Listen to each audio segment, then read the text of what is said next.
Hello and welcome to our weekly update from thepapalvisit.org.uk, and today, slightly different approach, we're speaking to Father Roger Taylor, who's the Diocesan Papal Visit Coordinator. Good afternoon, Father Roger. Hello. How are you doing? Very well indeed, thanks. Yeah, it's a busy time for us. No doubt. Tell us a little bit about the preparations.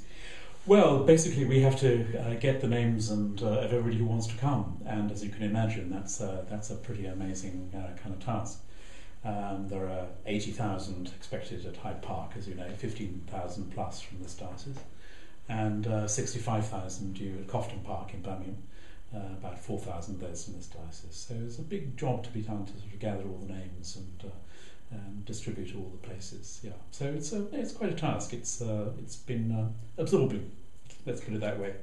And of course, there are so many events, both public and private, that are going on in the diocese. And just before this interview, you were talking about the ethnic chaplaincies as well that are involved.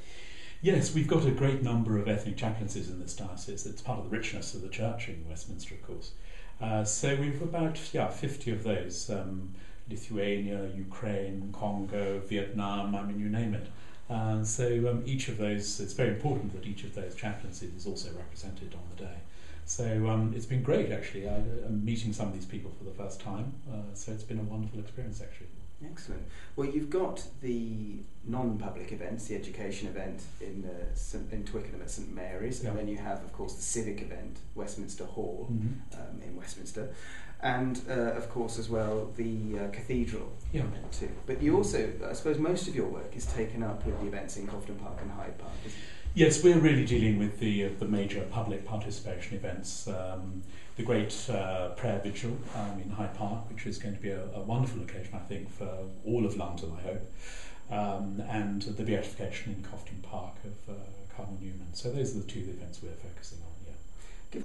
Now, I don't want to get too negative, but there will be some people that are disappointed and aren't able to go to the big public celebrations. But the Holy Father will be present. There will be Pope-mobile routes through London, through the diocese, in fact. So it's not solely those events, is it?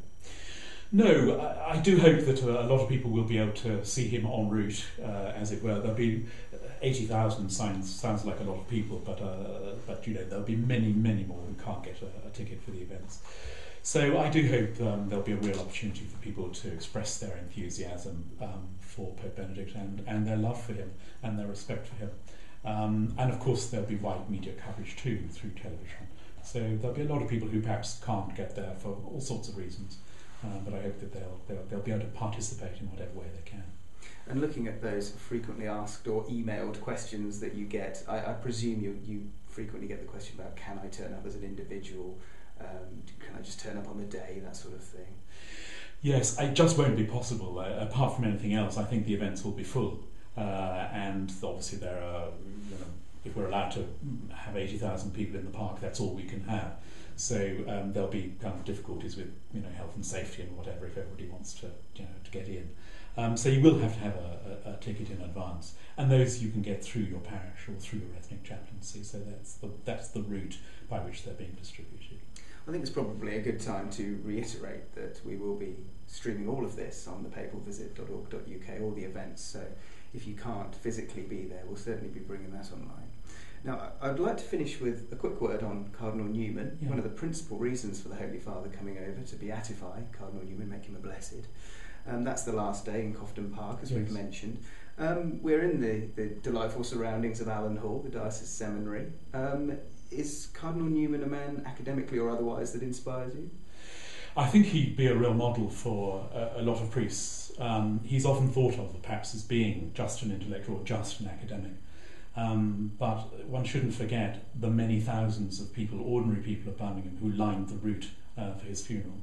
So as well as being a man of extraordinary intellect and extraordinary faith, an extraordinary writer, of course, he was at heart a pastoral man who loved his people, and his people loved him.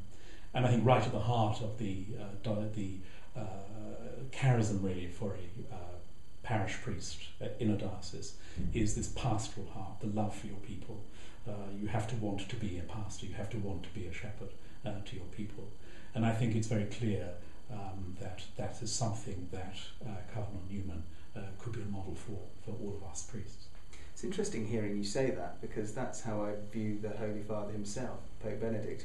Very much has a deserved reputation for being academically very skilled, very intelligent, but also, certainly the times I've seen him in Rome at audiences and stuff, very, very personable, very, very sort of wanting to be connected with the people. Is there a fair similarity between himself? I think there would be some similarities, but I think there need to be, in a sense, for all priests.